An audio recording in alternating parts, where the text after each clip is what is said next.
Hej. Vi har lavet en vulkan, og så har vi fået den til at gå ud på.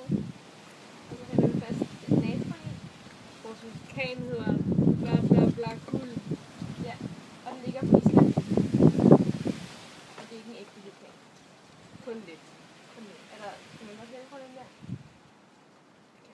Okay, så står det.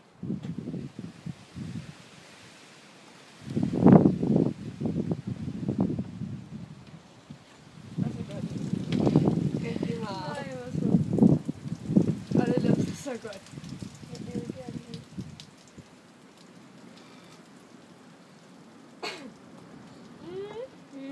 Og så dør alle planterne. Og så kommer lavaen ned og dræber